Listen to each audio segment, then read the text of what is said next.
Y'all, it is so funny how it legit feels like we were all raised the same way but in different houses. Like, how did we all know that if you open more than one box of cereal at a time, that'll get you popped? Or the frustration when your mama called you from across the house just to come give her the remote. Oh, my mama knows she used to kill me with that. Like, girl, I'm watching TV. What you want now?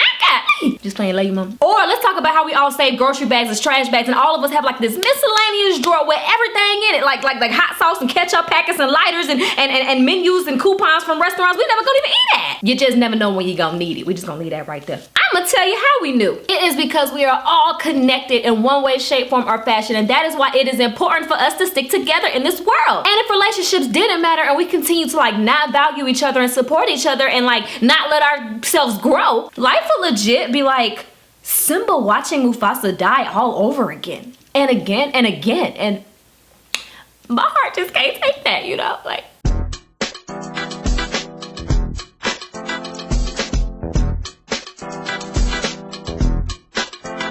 Okay, so for most of you who don't know, I was raised an only child. I got what I wanted, when I wanted, and all eyes was on me like my man's pop. All eyes on me.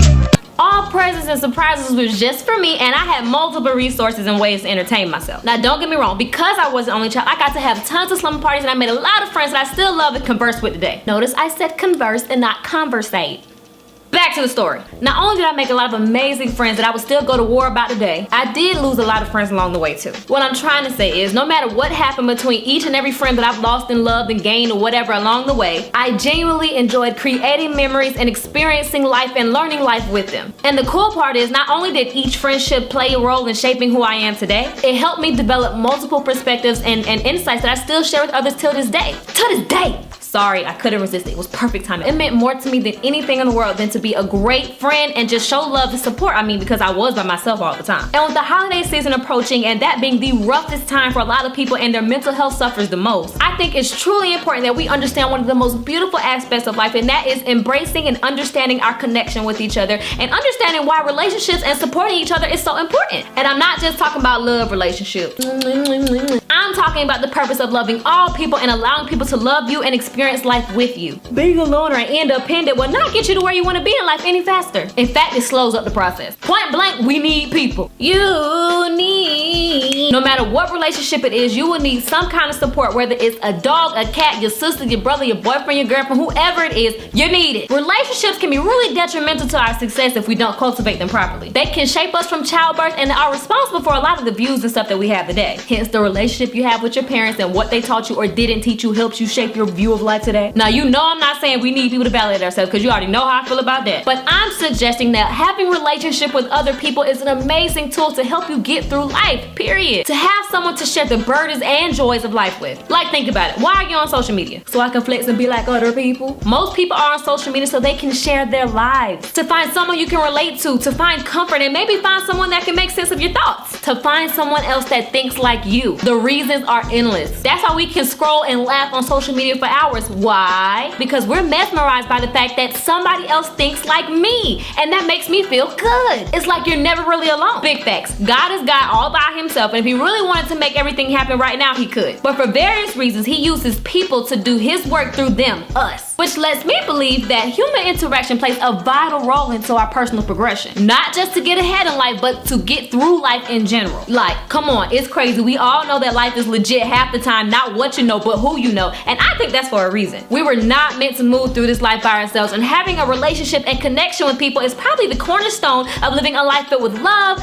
joy, success, and acceptance, which is what we as humans are bred to want. Unless you're like an alien or something, I don't know. And speaking of bred to want, I do think it's equally necessary for us to discuss how romantic relationships are important and how they really can make your life better. Maybe even more so than just a regular friendship. Disclaimer, I know the bad rep that romantic relationships and especially marriage are getting out here today, especially with these folks out here doing the absolute most and not taking it seriously. But in a world where we glorify situationships, the occasional smash, and not wanting a title, I must thoroughly and adamantly convey, okay, Junior T.I., that romantic relationships definitely matter and are totes necessary in my opinion. Now, it's crazy that I'm the one saying this, because because I was one of those very people that said, I don't need no man. What can a man do for me that I can't do for myself? I don't care about y'all. I want to focus on me. Blase, blase. People probably really thought that I was gonna be that old lady with like 6 cats, a hip on, a parakeet named Rufus. Moral of the story is they didn't think I was gonna be in a relationship anytime soon. To shoot, I didn't either. I was minding my business if you want to keep it a buck. This thing snuck up on me like a thief in the night. But now that I'm in a relationship, I can honestly say that it is truly dope, and it definitely does make a difference than being by yourself and independent all day, every day. Now, I'm not knocking all of us out here that's independent, because that is a good trait, and trust me, I know I'm an only child. I want myself to myself by myself on a regular basis. But I want to quickly explain how I came to value my relationship and actually wanting one. It's like, okay, I love my relationship with God. For 3 years, it was just me and him. Like, he is the tater to my tot, he is the Lowry's to my seasoning. Like, that is my best friend. I am in love with him, and sometimes like I just get so overwhelmed with how amazing he is and how much he chooses to love me in spite of myself,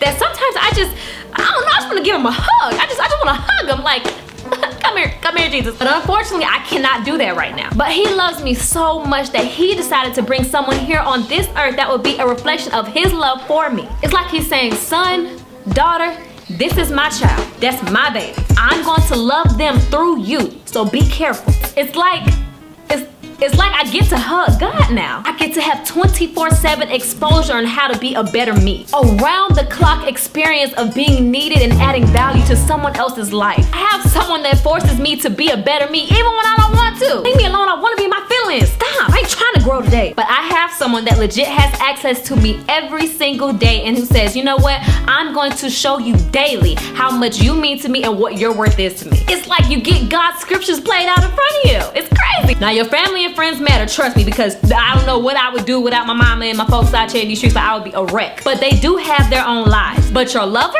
part of them living their own life is helping you live yours. I saw something online that said that the person that you love is meant to multiply your joys, divide your sorrows, add their experience with God to yours, and help subtract your haunting past from your life. And the beautiful thing about that statement is that does not just apply to romantic relationships. It is universal. So now, do you need to be in a relationship? Like, do you need to have a spouse? I mean, technically you only need Jesus. I mean, he was single, so I mean, you can live a life out here and be single too. But it sure does make things a whole lot easier. It's like I have an unseasoned steak or cauliflower for my vegans out there. Regardless if I eat it unseasoned or not, it's still gonna fill me up and I'm still gonna get fed. But having a relationship and being in a relationship is like adding all the seasonings, and it's like all juicy and all that good stuff, and it's just splifferidiferous. Bon appetit. He gets to help me understand life, and we both don't get it. We get to go to God about it. And where there are two or more that gather in his name, come on, sir, amazing things happen. Can you be single and happy? Yes. Is it wrong if you legit just don't want to be in a relationship for whatever reason and live your life and focus on you? Absolutely not. The goal is to be whole by yourself before you can pour into anyone else, whether that is a girlfriend or boyfriend or your best friend or your sister. Regardless if you're in an intimate relationship or a platonic relationship, if that person isn't making you better, isn't a reflection of God's love for you or what you think his best for you is, isn't helping you get to your next level, and is like a leech and the benefit of a relationship is not mutual, then they're not for you, bro. So regardless of how you receive what I'm saying, if you take a look over your life, I can guarantee you that you did not get to where you are by yourself. And that is how important relationships are and why they matter. They're so important that if you continue to live life with this I don't need help from nobody attitude, I did this by myself, I'm self-made, etc., attitude, it will take you a heck of a lot longer to get to where you're trying to be in life. So let people in. Relationships save. Relationships help you progress and make you an overall better person. The word does say that it is not good for man to be alone. My interpretation of that is he's not just talking about having a spouse. Share how you think. There isn't anything under the sun that someone else in this world has not dealt with. You may feel like you're alone and that you're the only person that's gone through what you're gone through, but I promise you there's somebody out here, they just may be across the world. There is healing in community. So don't be selfish. Speak up and show love. Another you out there needs you. And like we say at my church, community matters.